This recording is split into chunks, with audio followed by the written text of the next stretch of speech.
Hey there, welcome to the Stupendous Marriage Podcast. I'm Stu. Hey, I'm Lisa. We're talking about one helpful thing that we learned about marriage early on. I remember that you recently posted about this online and talked about some advice that you received from your mom on our wedding day, which I don't even remember you telling me about that. And I thought it was really good. It was actually a celebration of my mom and dad's anniversary. We had gone to the Ozarks and we were celebrating them. We also decided to celebrate my grandparents on that day. And I was with mom in the chapel just hanging out before the service. And I was like, well, mom, what is the most important thing that you've learned about doing marriage and relationships with dad? And she's like, you can have sex with anybody out there. You can do all of that. But what's most important is your dad's friendship. He and I are really, really good friends. We've gone through the highs, the lows. He is a good man. I believe in him. He believes in me. And it's so important to have a good friend to do life with. Absolutely. I was like, wow, that's really good stuff. That was deep. I was like, that's good, Mom. Yeah. I've talked to a couple of people who are struggling in their marriages, and they've said to me, what is it that you guys have done that has worked well for your marriage? Not that we're perfect at all, but that we have had a lot of really good seasons. And I said, he is my best friend. And he is the person I want to call when something's great, when something's horrible. And I truly believe that that has sustained us through the more difficult times, because I can be mad at you as my husband for, doing something to hurt my feelings or leaving the dishes in the dishwasher, whatever the case may be. But as my best friend, I still want to talk to you and share things with you. I think that has really always given us an awesome amount of strength and connection for the more difficult times. Yeah, we didn't know what God was doing when he started our friendship. Honestly, Right. Me being in radio, Lisa working at the nightclub, we had gone to a couple events together and we stood back and we laughed and we had ice cream together and we were people watching and just enjoying each other's sense of humor. And our very first date was a concert and we enjoyed our whole time together. We missed the act that Lisa actually wanted to see that night. We were going to see Dave Matthews, but there was an opening band that she wanted to see even more than Dave Matthews. We missed that band completely because we spent our first date just chatting it up.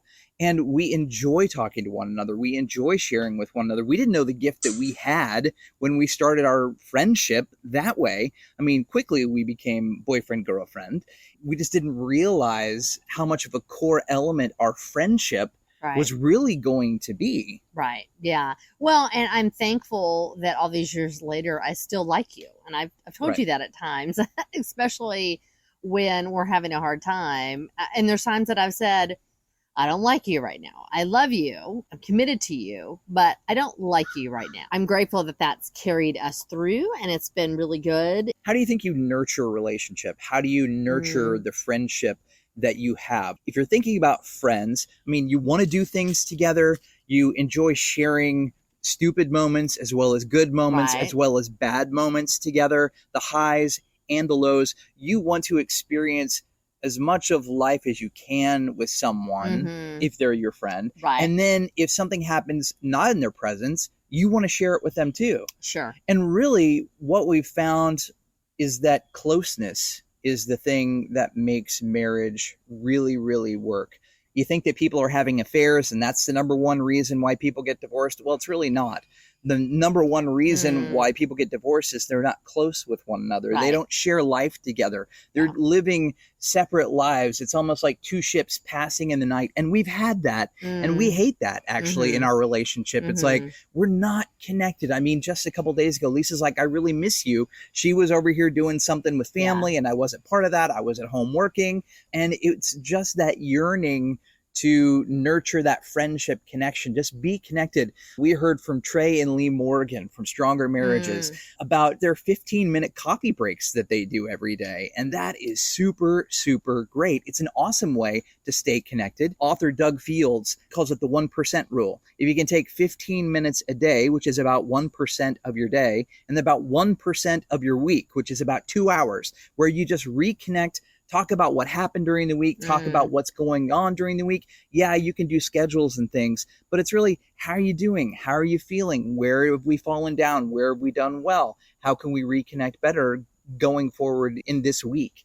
And that is really, really helpful. And I think the pace of our world right now, I saw a post where they interviewed kiddos and had them say what they wish they could tell their parents. It was on sticky notes, and all the sticky notes, overall, most of them said, I wish you would get off your phone and look at me. I wish you would talk to me instead of talk to your friends. And I thought, wow, here are these innocent little kiddos sharing something that honestly, probably most of us are guilty of. Yeah, it's not just kids who want that, right? And long for, right? Yeah. It's because how many times have you been sitting with your spouse and they're on their phone? I'm the first one to say I'm bad at this. And I'm looking at stuff that is not important to me. I'm looking at social media. I'm looking at cat videos. Oh my gosh, they're amazing. But they're very distracting for me. And so having some time away for your spouse, having some time away for your kids, really discerning, how am I spending my time? I actually set a timer on my phone that said how long I could be on Facebook. Now I have changed that timer. Ignore for 15 minutes. Not for that reason, but no, seriously. So sometimes I have it open and then I'm not even on it. Right. It's sitting on my desk and I have it open and then all of a sudden it says, you've timed out. And I'm like, but I'm not even on it right now. But at the same time, it's a really great tool, especially for you when you have little kids who want your attention, to be able to say, hey, maybe life is not all about the screen that we're currently recording on. And maybe it's just about relationships. Yeah, maybe you turn off the phone or the screen after this and go connect with your spouse. I think that's a good thing to do. I really do believe that marriage is about intimate friendship and that friendship is really the core of a great marriage.